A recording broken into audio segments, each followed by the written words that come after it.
Hello, everybody, and welcome.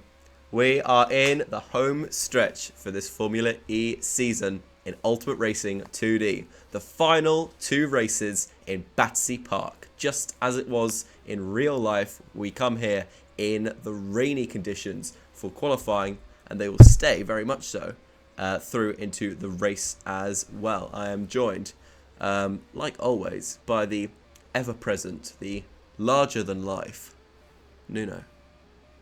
Hey, Hello. How's your week been? nice, I guess. How was the UL race? That was kind of cool, actually. A very fun battle with Nandi and Figo. That's cool. But this is proper battling, right? None of this sort of namby-pamby Formula Esports nonsense. This is true wheel-to-wheel racing. Yeah, we're like Subway Surfers battling.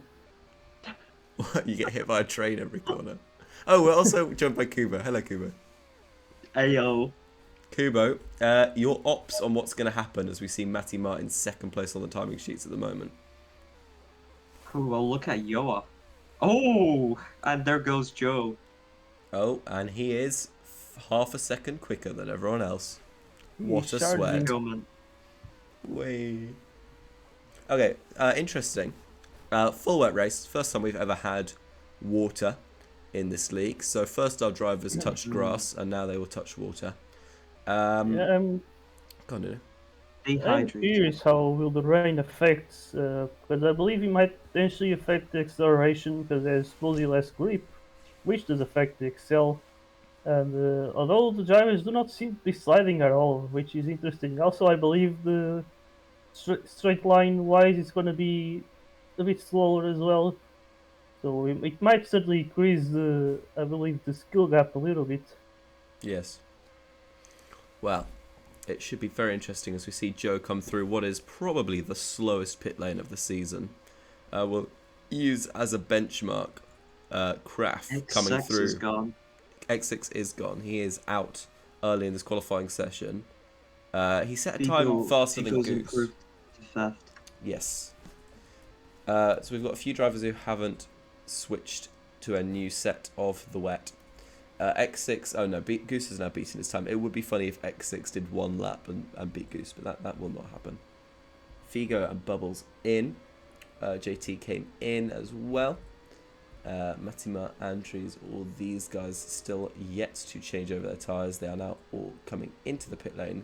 The furthest ahead driver who has taken a stop is, of course, UR, who is now second place on the timing sheets. Great pace for him and for Team Audi so far, who have really come back in these recent races from being down and out with double DNSs every race and revitalised very much. Last time out, particularly a brilliant result for the team. That was Moscow, if you can remember that far back. 2 weeks ago it was. As we see Kraft coming out of the pit lane, we see Ewer going through. Will he set a new PB? No, he won't. He's got a little bit of wear on those tyres. How long is that pet lane? Very. More than a lap. Which is quite Yeah, impressive. should be interesting if the leaders will still decide to go for undercuts because of that. Although I think for the bike market it might be a very good pit lane because they should be guaranteed to have clean air. Yes, I think it's really interesting the long pit lane, but also the to counteract that sort of, you get the big skill gap that we're anticipating at a sort of a very precise track like this in the rain. Will we see enough field spread that backmarkers are actually getting in the way of front runners who are looking to come in for the undercut, or will that sort of more than a lap's gap be enough only halfway through the race? Half a minute to go. Yeah, I wonder, is there close to blue flags or not? Oh yeah, there will be. Oh, okay. Unfortunately, it would be funny if there wasn't. I mean, this was sort of the one track in pre-season testing where we were like, it would be hilarious as we see Juan, who hasn't pitted. This is incredible, actually, unless it's another display issue for me. Juan, who No, he's not. he's not pitted, and he has on his 8th lap on that stint on wets that he took from the very start of this qualifying session set a time good enough to see him through to Superpole as it stands. That is quite impressive. Really quite impressive. 5th place. Maybe Andres and Figo as is losing time here. I'm seeing them because they might certainly try to be on that Super Pole as it is their last chance now. Oh, there he goes. Figo Yeah. to P5. Very much I is. saw Andres was getting on Figo at some point, but then that part that I believe will be ghosted. It's Figo just gained quite a lot there, and that certainly made the difference. You? Not even good. Also, Matimar up to P6, so Joan dropping a few places there, I think. Yes. Oh, Matty! Up to Matty 5th. up to 5th. Juan is out. Figo is out as well. Can any of the drivers behind throw up a slight surprise? Nobody. Oh, Bubbles did improve, but only to 10th. Figo couldn't improve enough. Slow on that lap. Goose did improve up to 9th position. Can Lobster do something? Doesn't appear like it. We'll go straight to our results. Charge JT, Corvid, Ewer, Kraft, and Matima is your Superpole group. Figo misses out by just half a tenth of a second. Juan, who stayed on the same set of tyres the full way through and was the first to cross the line and take the flag in that qualifying session, put in a great time on his 8th lap, but that was beaten by people on their final runs. He'll start from 7th on the grid.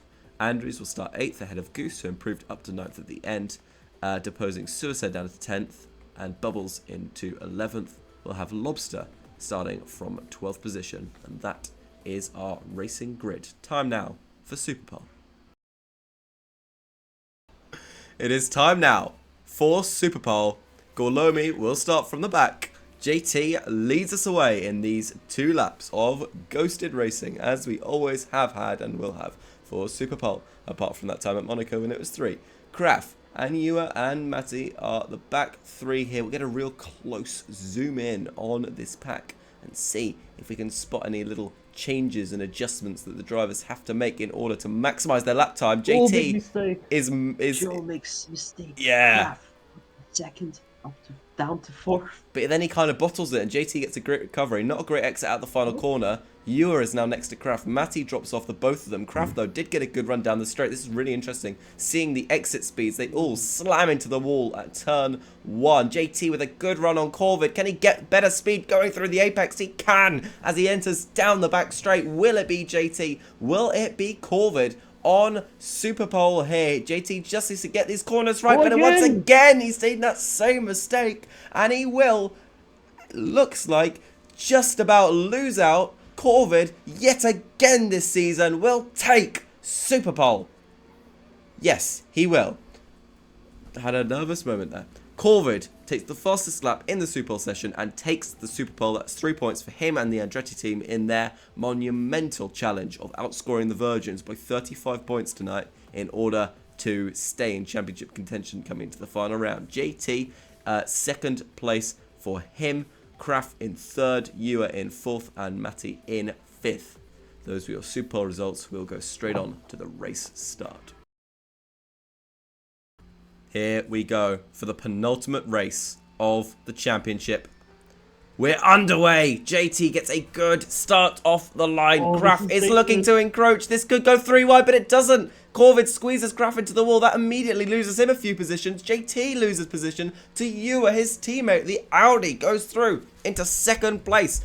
At the 2nd corner, Kraft once again squeezes into the wall, and that causes a whole concertina effect where we have this massive backpack with Kraft all the way down in 8th from very high up on the grid. 3rd place going for the lead into turn 1. He'll end lap 1 well down the order. JT looking to get back through on his teammate.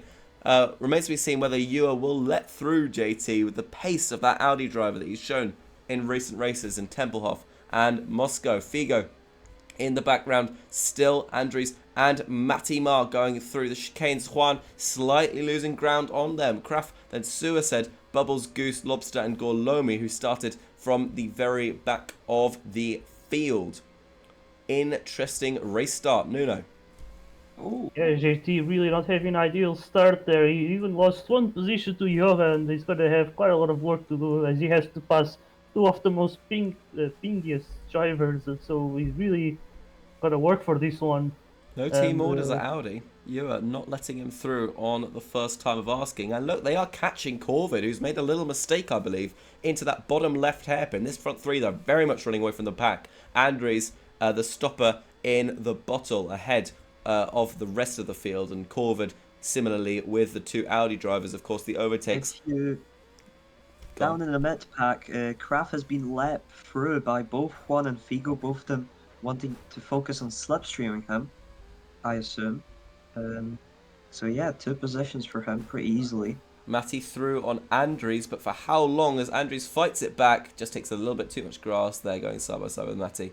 Matty will hold on to that position. Juan, right to the back of Figo. Into the back of Kraft. UR takes the lead. Can Corvid fight back as they come through these corners? Could JT get to move on Corvid? Corvid doesn't seem to have the pace in the early laps of this race. And UR, I believe, for maybe the first time in his Formula E career, will lead here in Battersea Park. Corvid again slow through the left-hander. I think that was Sping, I believe. Ah, maybe so. Yes, squeezed there. And a bad exit as a result of that. JT really looking to make a move here. Will he be able to do it? Coming into the sort of bus stop roundabout-ish section here. He can really close up to Corvid in these corners, but I don't think he'll be able to find his way past. Matimar. Oh, Andre's really in there. All these cars crowding up as they get through that rounded section. And what a gap it's been from third down to fourth already. They are manufacturing a crazy gap that in any normal series would already constitute about a pit stop. That is not the case in Formula E. The pit stop at this track is almost 1.5 times the lap length itself. 45 seconds drivers will spend in the lane here at Battersea Park. Kubo. Well, yeah, Marta with that big mistake has lost both to Matty and to Kraft. Kraft now looking for a way past the Polish driver. Figo still holding on to this pack here as well. However, Juan has dropped down to 8th, and that's essentially all that I've seen here in the midfield. Right on. Corvid scored 3 points as a result of taking pole position, which I believe he did do. No, yes, he did. Which means that he actually only needs 7 in this race. Matty with a mistake. He's behind Kraft. Figo at the inside of Andres. That's a very opportunistic move that the Portuguese-Japanese racer has crafted for himself there. And Andres in the background will have to just settle at the moment for that 7th position. Juan going through the chicane. Suicide running in the next TVTCR in 9th place at the moment. Bubbles ahead of Goose, ahead of Lobster, and Gorlomi still just behind the Turk. Up top, Yor was running away. Corvid's clawed back a bit of time, and he's actually now himself gapping JT a little bit. Yeah, because of a mistake of Charles JT, who he just kind of just slammed the wall of the. I think that right at the end of the ghosting, but now you can see he's coming back again. But it's going to be a hard overtake for the British driver because even with that ghosting, Corvid's ping is so big that maybe JT is really hard to have to be cautious. Maybe he's going to have to take this into the pits. Move, but I just think it. There he goes. Up the inside into the final corner. Corvid clearly felt that one a little bit. He's going to try and hug the inside here. Prior move back if he can. Oh, they take a little bit of a lag rocket there. Still going side by side. Or nose to bumper down through the chicanes. They are very much locked together in battle. This is incredible racing. Corvid looking any which way to get the overtake. Surely he'll get it here. JT sort of looked to let him pass, but it wasn't a very smooth operation either. That has all allowed UR to absolutely sprint away in the race lead. Goose is a little bit off the pack. He has pitted for the very first time on his 8th lap of the race. That means he'll do 20 laps on this final wet weather stint. It remains to be seen whether that'll allow him to get back into that pack or potentially even make up ground on the fight for the final points paying positions. Meanwhile, battles going on further back. Andrews just ahead of Figo, Juan, and then Suicide, Gorlomi, and Bubbles now down into 11th position. Lobster into the pit lane.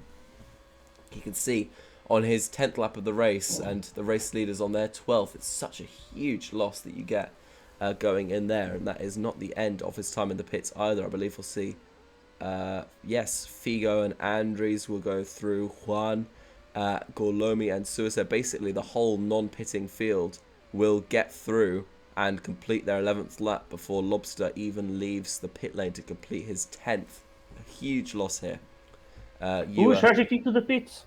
JT into pit lane. Third position was his. He couldn't get past Corvid. He is taking the gamble with the undercut. The big thing is, where will he come out in this? I guess we'll find out in about 40 seconds, in all honesty.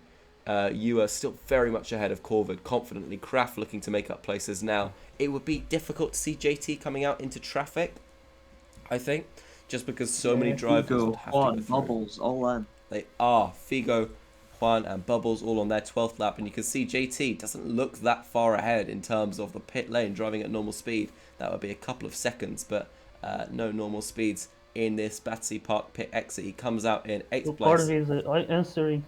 Corvid is responding on the very next lap. JT was in on his 12th, Corvid in on his 13th, and both of them in the position to undercut UR, who will be in later. Now Go on. I wonder about Yo, if he's gonna do the same or if he's gonna continue. Oh, there he goes, he's pitting as well. So they're all just responding to each other here. It's gonna be very interesting now.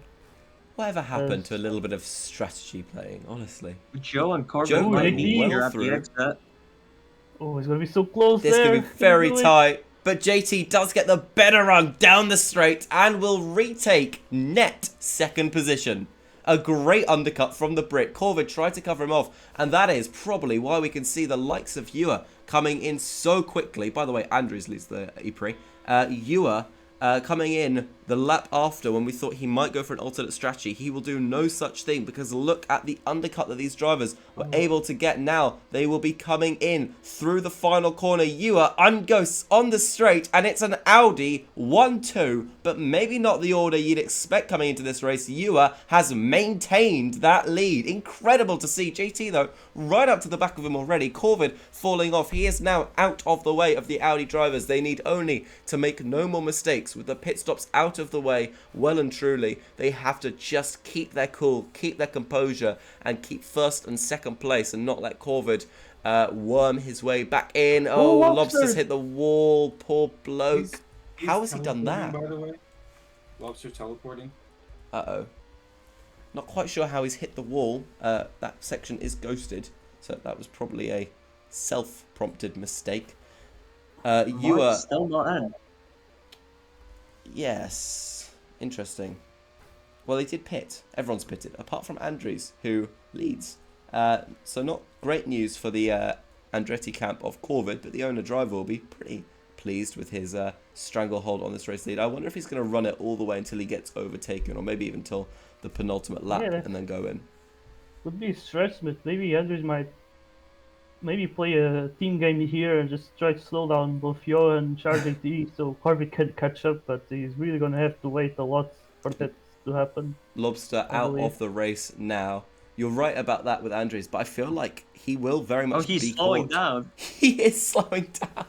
So we've been waiting for this, just as a context for our newer viewers. All season long, we've been saying, you know, oh, you were in the Virgin car fighting for the lead.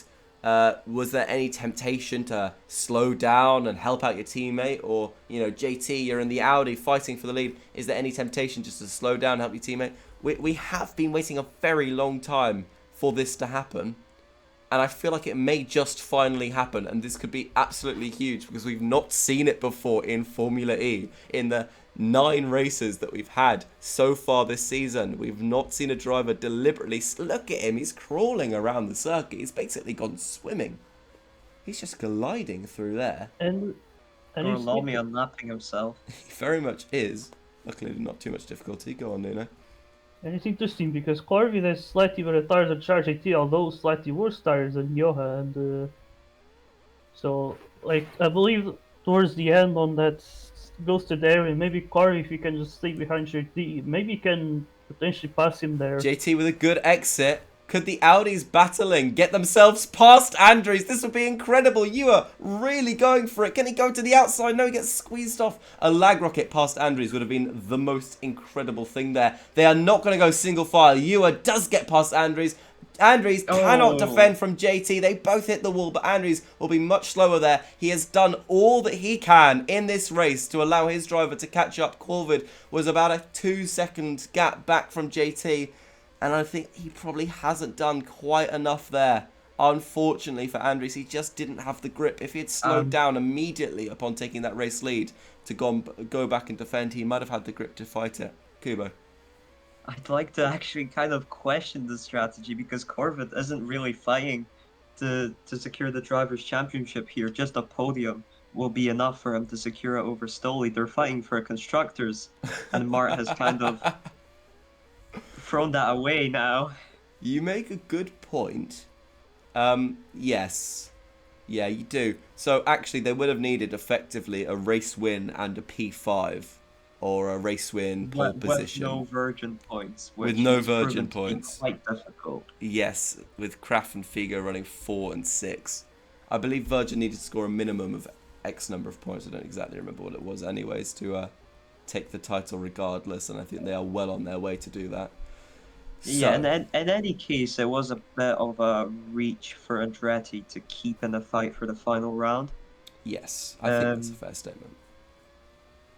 So I guess Mart's strategy did at least, well, it doesn't look like it's helped Corvette. He's still about 2 seconds off Joe at this current moment.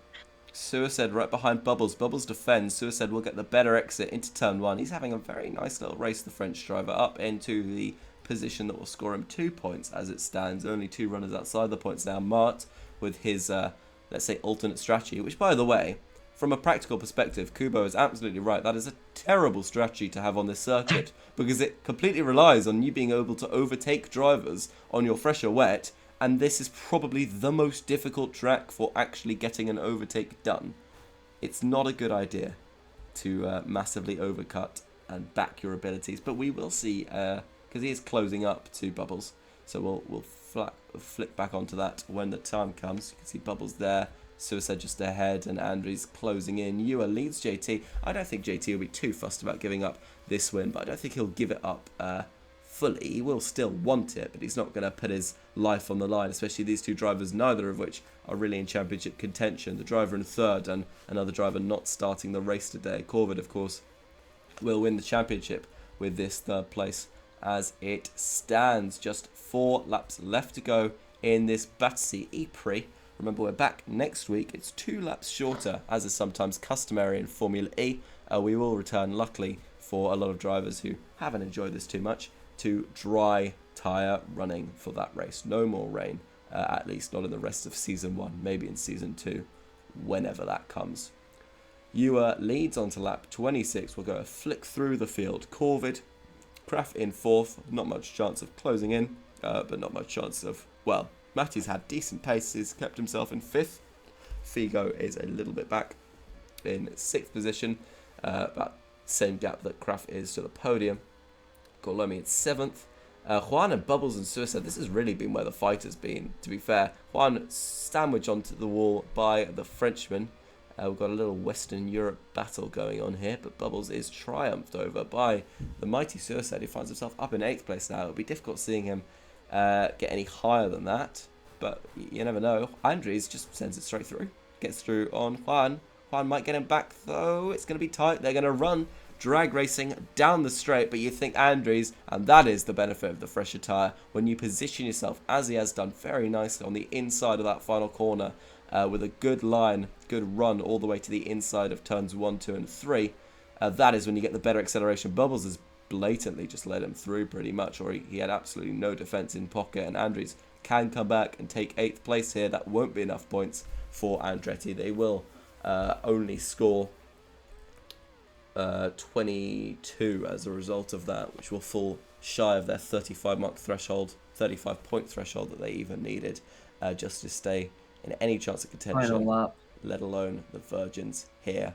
Ewer and JT have absolutely cruised out from the front as we hit the checkered flag, UR wins the first Battersea ePrix, and it is a 1-2 for the Audi team, whose fortunes have turned around so far, but Corvid is the big story here. While the Andrettis didn't manage to do enough to reclaim a championship, the constructors that looked a foregone conclusion, Corvid has officially crowned himself the first ever Formula E UR2D World Champion. Kraft finished 4th, Matimar 5th in the end. Figo's just going to hold off Gorlomi for 6th, it looks like, unless Gorlomi gets a really good run up to the line. Doesn't look like he will. Andries looking to get Suicide here for 8th place at the end. It's all basically just for pride. Oh, what? Yeah. Interesting. Not a great way to overtake. I think he tried to cut the corner and didn't realise there was a wall. He will take 9th. Just ahead of the 2 Renault drivers. Will Bubbles let one through? Obviously not. And Goose will be our final finisher. That is all for this race. Team Virgin, with a 4-6 finish, did more than enough to secure themselves the inaugural Constructors' Championship title, while Corvid, with his P3, secured himself his World Drivers' title. That means the finale at the same circuit in dry running will have absolutely nothing on the line. Drivers can go out and race their hearts out. Looks like we'll have a great batch of interviews coming up. I'll hand over now to Nuno and Kubo. That's all from me. Goodbye. No, you wanna any closing remarks? Oh yeah, well, I kind of missed the end, but I guess really good race here from Johan. Managed to hold on against RJT, and also always managed to keep a good cap on Corvid. And yeah, that start was really crucial. As JT did try to pass Corvid at the start, but with that ping ended up really screwing himself up, which then allowed for Johan to take second. And then later on, first place. I actually don't remember exactly how that happened. But yeah, the strategy also really played a huge effect. JT's first pit stop early on really made Corvid react, which then made Johan react, and yeah, Corvid lost that position that way, but Johan managed to keep his, which certainly was crucial, as he had then 2 laps fresher tires compared to JT, which yeah then basically helped him a lot. Then Andries did try to slow down the Audi drivers, but it didn't exactly work out that well. I believe he slowed down way too much, which I think was the main issue, especially with also the tire differential. Really, just didn't help him, and yeah, of course, Corvid just didn't quite manage to catch them, which yeah was, which then yeah, and just screw him his race for basically nothing, and yeah, I guess that's what all I can say. Also, Kraft good recovery after a very screwed up starts. Alright, let's then go into the interviews. Let's start maybe with our race winner, Joha. How do you feel after getting your first win here? Come on! Finally! Jeez! I did not expect that, I must say. That was quite the roller coaster. And Quaddy, I messed up quite badly with Super Pole. And I was not feeling too great getting into the race. So I had to push. And like, I was worried that JT may make the move, because at the end of the day, we're fighting for the victory. So I had to make sure I didn't make many mistakes, and I was a bit lucky there. Even with the March thing, I was a bit lucky, but I am delighted. Wow. Jeez. And bravo, Corvid, champion of the world.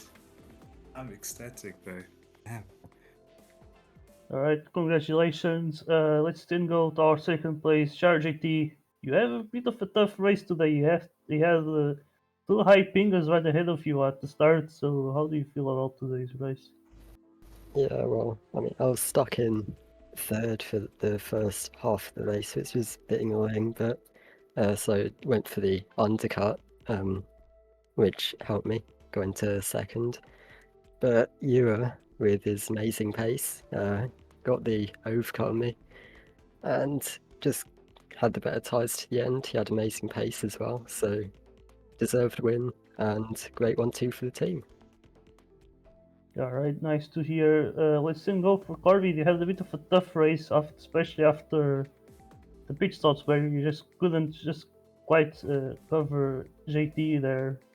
So what can you say? Uh, it was a sort of half-hearted reaction in terms of the going into the pits right after JT went in. In general, I just didn't have the consistency of those two. Ewer just blew me away with how fast he was at the first stint in particular. And then I was battling really hard with JT even before the pit stop phase. But yeah, he was faster in the end. He got the position. All right, And so yeah, second question. So you got your driver's title, so congratulations. And how do you feel like this whole season overall? I mean, it's been fun. It's been interesting. I'm rather happy that I've been able to start at the front for most of the races as well. I've been avoiding a lot of the chaos further back. But yeah, I'm just hoping for pretty much less. Maybe not. I'm not expecting to win again next season if there is a next season, but I'm very much expecting to just get back on, be on the pace, and maybe have a few more people challenge us at the top. Be fun to see. All right, so let's go to our next driver. I believe we can go with Matimar. Another solid top 5 finish. What can you say about today's race?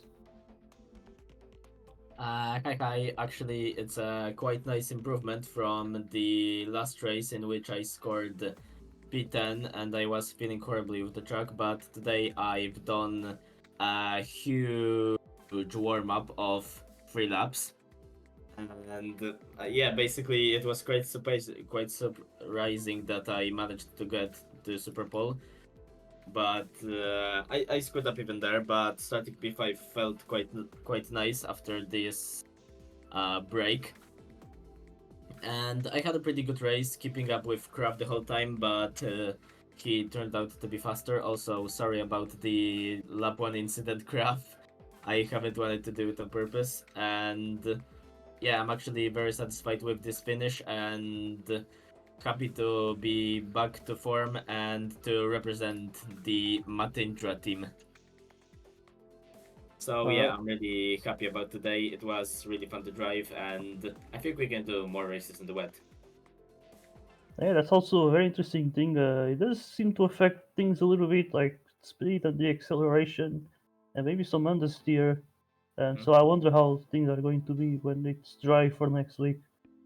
All right, so let's go. Maybe I'm going from standings orders. Let's go with Gorlami, P7, very close to Figo in the end. What can you say about your race? Not sure if you actually used to speak in the VC. If not, it's fine. Yeah, actually, I think Gorlami doesn't usually speak. Okay, so let's go with Andres. Andres does have an interesting thing. You try to slow down very massively to install the Audis, which didn't quite work out. But did you think it was worth it? Did you believe that you could have made it work?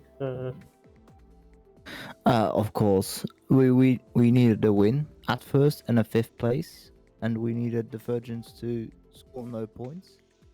But task 1 was getting the win, and well, that didn't work. Yeah, and it certainly screw you up because then you are obviously massively undercut them. I mean, by other drivers, as you also slow down yourself there. But yeah, it was an interesting tactic. I would say it made things a little bit more entertaining.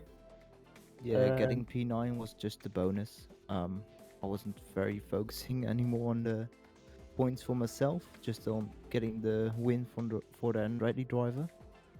And at least we got a World Drivers Champion with him. So that's nice. Yeah, really nice. All right, let's go. Let's see who can be here. I guess Mr. Bubbles. What can you say about your race? Looks like you just managed to beat your teammate at the end. Yeah, it was an interesting one. I think there's a lot of cars with very beat up right side of their cars. I think a lot of walls were hit, a lot of damage was done.